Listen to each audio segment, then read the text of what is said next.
You've really got to brand yourself. You've got to get your name out. I say yes to almost everything, like doing this interview. I try to keep my name in the public eye.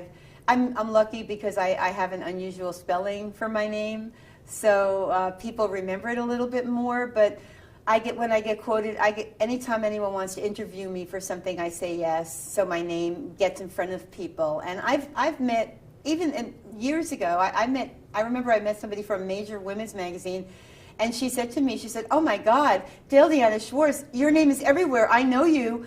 I want you to write for me. You write for everyone." I'd never written for a women's magazine at that point.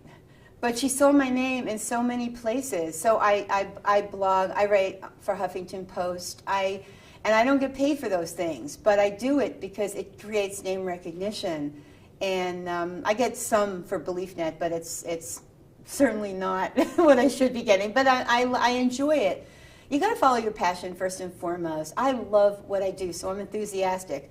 I carry around, I'll give you one before I leave, I carry around postcards for my books and my blog. I have a postcard for the Love Me Project. I have a postcard for my blog. So I do a lot of offline stuff. I think people have become too dependent on online resources, and they neglect the fact that we're living in the real world. And you can put postcards out and people will pick them up. I have companies that let me leave postcards, businesses, salons that let me leave postcards for different things that I'm doing there, and I give them out at events. I go to a lot of networking events. I belong to organizations. I do volunteer work. And because of that, I make contacts with people that help me. And again, I meet media people. When you speak, it really gets named. That's how I first broke into doing some of the TV stuff. Was I started teaching at the Learning Annex at first, and some of the other local things. And people from TV shows, they get the catalogs and they look at the topics. And you want to have a topic that stands out. For example, my next book is about making more money, and I'm doing it with a co-author who's an expert. And she has books like, the 7 Secrets of Manifesting Money or things. I thought, that's generic. You want to stand out? Let's call the book Why Don't I Have More Money? That's what the book is called. Everyone wants this book because it stands out. So you have to find ways to brand yourself and what you're doing that actually stand out. Be creative. I mean, people are always like, "Oh my God, your book titles." I mean, I wrote All Men Are Jerks Until Proven Otherwise, and Nice Girls Can Finish First. Those are titles that people remember.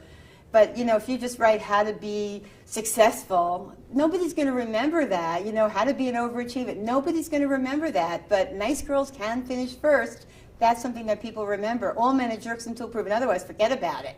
I'm known for that. I've been branded like crazy for that book. So you need to get a hook. You need to get something that you can put out there that stays in people's heads.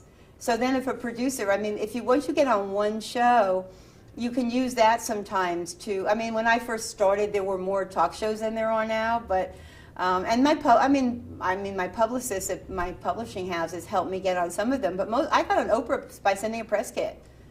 I just sent a press kit. When you send a press kit with potential questions that they can ask you, the types of things you can talk about, again, you've got to be specific so that a producer is looking at and they're thinking, "Oh wow, she wrote this book, but what can I ask her?" See, when I went on that guy's radio show, my publicist didn't do that, so that's why he didn't even know what to ask me. But now when I send a press release, I send 10 questions you can ask Daylle. And I send it from a bogus publicist. I actually have a Publicity pseudonym with an email address, and I send my press releases out from this person, but it's me. Thank you for listening.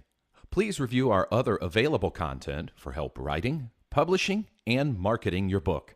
If you have any questions about the Author Learning Center, please contact us by email at authorsupport@authorlearningcenter.com.